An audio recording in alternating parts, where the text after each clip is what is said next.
everyone. My name is Lovely Rose Pira Miscal, and my topic is how to avoid the problem. We all know that there are many people who are facing or having problems. Even you are young or old, crazy or not, each of us are facing difficulties in life. Problems comes in a different ways. Problems about family, friends, love life, in anything. I know that you are one of them, even though you are not speaking it up or you are not sharing it up. It doesn't mean that don't have one.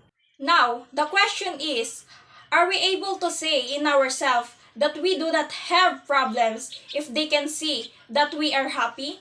No, we can be pretentious too. We can pretend that things are okay and hide the real things in our own.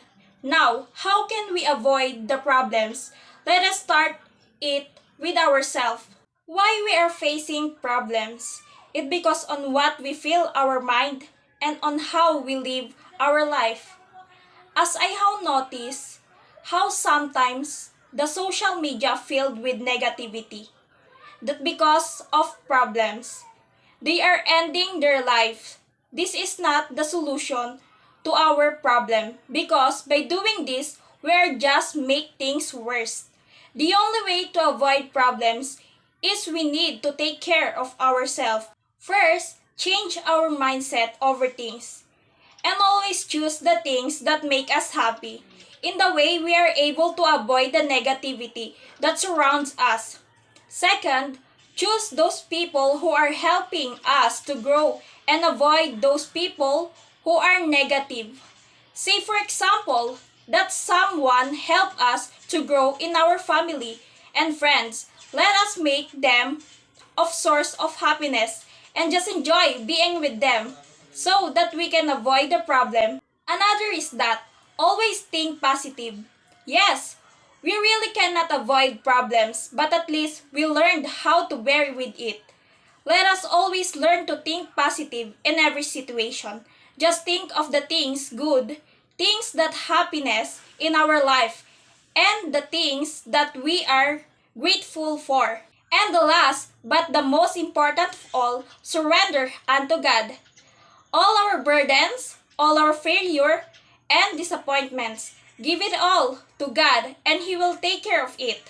Let always remember that God will not give us problems that is beyond our control, and remember that God cares for His children. If we learn to surrender things to God, we will take care of us because He loves us too much to let us handle things alone. And this is my topic. Thank you for watching. Good day. This topic is all about COVID-19 pandemic. COVID-19 is a disease occurring worldwide, or what we call pandemic. No one is prepared of this. No country was exempted of this pandemic. Even first world country like United States of America suffered a lot with this. Over 64 million people suffered and infected by this disease. And up until this moment, vaccines are still in question of its reliability, and only few of the country approved in using them in their country. Philippines, as considered one of the third world countries, was severely affected by this, and government response to this are for some incompetent, for some they can't blame the government as no one is prepared of this. But with the help of our pandemic heroes, our doctors, nurses, medical staffs, and even a regular individual that do its job to lessen the spread of this virus, we were able not to stop but at least lessen the infection as days go by. All we can do as we wait for things to come normal is strengthen our immune system and be a responsible citizen by following all the health protocols. Good day everyone. I'm Christina R. Ramirez. My topic is all about education. Today, education is not easy because of COVID-19 pandemic. The reason why most of the Filipino students aren't be able to study. Why? Because of very dangerous disease that we are facing right now. Been a month, but since this pandemic causes a lot deaths, not only here in our country, besides including the other nations. Education is very important because we all know that this is the only way to become a better human, to build up our lives from being a poor individual. But now, everything is not easy, especially for us that cannot afford gadget for online class. New normal is not easy because providing daily needs to online class is hard. So that we need sacrifice many times for us to align with this setup of education. For me, as a part of youth, I admit that this is very hard. So hard. But we don't have any choice and we need to obey this kind of education system for now. But I just wanna leave this message that education is one of the most powerful weapon of development and one of the instruments for reducing poverty. So I should say that we must pursue our education for us to be a better person someday, for a better future. Education is important no matter what we're doing. Education is improving the lives of us and for living our community and world better. Education is most important to our life. That's all. Thank you. Good day, everyone. I'm Trisha Paco. This topic is all about gender equality. Gender equality is also known as sexual equality or equality of sexes. Gender equality is all people of all gender have equal rights, responsibilities, and opportunities. Everyone is affected by gender inequality. Women, men, transgender, diverse people, children, and families. Why gender equality is important? Gender equality is important because it saves lives. It results in the better healthcare. It helps businesses. It's good for the economy. Children are healthier. It leads to the better legal protection. It leads to the better racial equality. It reduces poverty. It reduces human trafficking. Can lead to peace. A nation that promotes and honors equality, regardless of gender, color, and race, provides safer environments.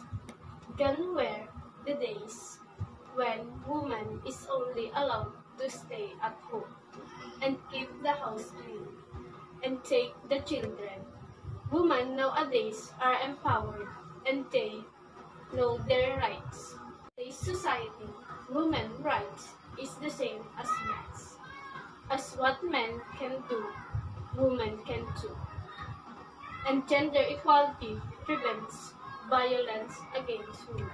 That's all. Thank you. Good day, everyone. My name is Clinton Fernando Pukis. This topic is all about pandemic. The beginning of the pandemic affected our economy a lot because many people can't go to work since they can go outside in their home because of the virus. Further, many people don't have and can't find any legal and long-lasting job during this time of pandemic. Our economy went down because of the lockdown happened in our country and other countries.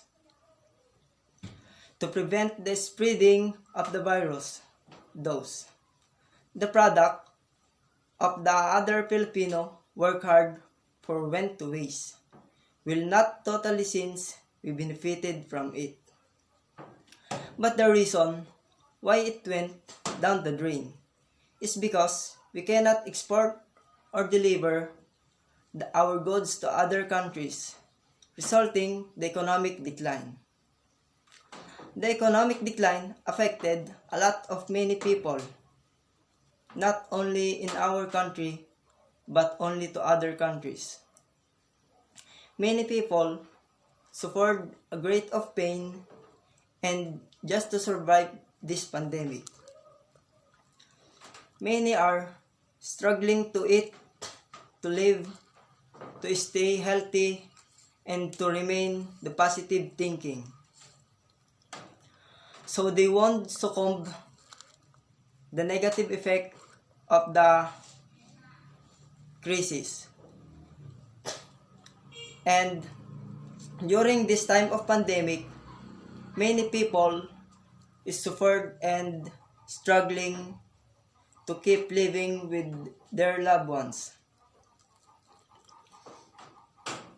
We should do everything we can unite and help each other to stay strong. We can unite is to the every people in our country. Good day everyone, my name is RJ Pasiliao. My topic is all about safe environment. Our environment consists of natural resources like soil, water, and etc. Plants and animals are also parts of our environment. Due to increasing human population, environment is, is getting affected. Knowingly or unknowingly we are causing a damage to the environment. Time has can we take necessary steps to save our environment. We need to find environment friendly technologies in all aspects of our lives. For example, of using vehicle which run on diesel or petrol. We can ask vehicle running on electricity that we can avoid air pollution. Wastewater treatment plant should be brought in use. Wastewater can raise reeds instead of leading into sea or river. Plastic and paper should be strictly recycled so that garbage dump can be reduced. We need to stop soil, air, and water pollution so that our environment stay clean and healthy. We need to plant more and more trees and stop cutting down forests. We need to show respect towards the another creature on earth. Let us all pledge to save and keep clean and healthy. Thank you. Good afternoon, everyone. I'm Charlie J. Rigindin. My title is Why People Need to Pray. Have you ever questioned yourself? Why do we still have to praying that God have already know everything? He already know our desire, our plan, our ambition, our needs, our want, and anything that is in our heart and mind. Why do you think? In this video, we will talk about this. The most people are just praying when needed, when they are in trouble, when they are having problem, when having favor acts to God. In short, some people pray for themselves. Now, the personal question is, are you praying the way most people do? How long time do you pray in whole day? Or how long time you spend with praying? Or do you really pray to God? So, here are the point that most people understand we need to pray. First, we pray because this is a way for communication to our God. We pray, talk to God. This is the most effective way to communicate with Him. In the early age, when Adam and Eva have not yet commuted sense, they are able to talk to God personality, meaning face to face, which make prayer no sense before they have committed the sin. There comes the separation between God and people. That's why there is no more communication like before. And the only way to communicate with God is to pray. As communication is important to relationship in this world, it is also relevant to our relationship with God. It helped us to become closer to Him, even though everything is already down in technology. Applicable in talking with God, instead prayer is still the best and only way. That's all. Thank you. Good day, everyone. Everything happened for a reason. In our life, there is such a thing that happened to us that we are not expecting. Like you are questioning yourself, why did that thing happen to us? And what is the exact reason? And I think most of us experience this. So if something happened to us, good or bad, you should be grateful because everything happened for a reason. Sometimes in our life, God giving us a challenge and He think we can do it. But also, God give us a challenge that we can finish so that we have the chance to ask Him if He can help us to face and finish the challenge. God will never leave us during our hard days. As a warrior, you should always be grateful if something happened to you, especially if it is good to you. But sometimes you also need to face your failure because this is the way to success. The more failure come, the more success you will expecting in your life. Because God and those people surrounds in you will always believe in you. You don't need to prove something on those people who are always questioning and challenging you. You just need to make it by yourself. And no challenge can stop a person who had a better and good goals in life. Those challenges and failures in life gives you a lesson and will help you to learn more lesson in life. God will always lead you into the path that He thinks you deserve. In that moment, you will thank God and yourself for not giving up on your challenging days. In today's time, we need to show others that we can handle and conquer our biggest challenge in our life. Be the one who always the role model so that they can also question themselves if those challenges and failures of their lives can make their lives better. Because failure is the one who motivates you in hard times. I always remember the word that my mother said, never give up, never surrender. This quote will always inspire you in the times of challenge. Not because of having a bad day doesn't mean you are giving up on your dreams. Sometimes, many challenges are coming to our lives. But the way how I see it, this is the way how you improve and build up your own confidence in life. As far as I know, every challenge have an ending.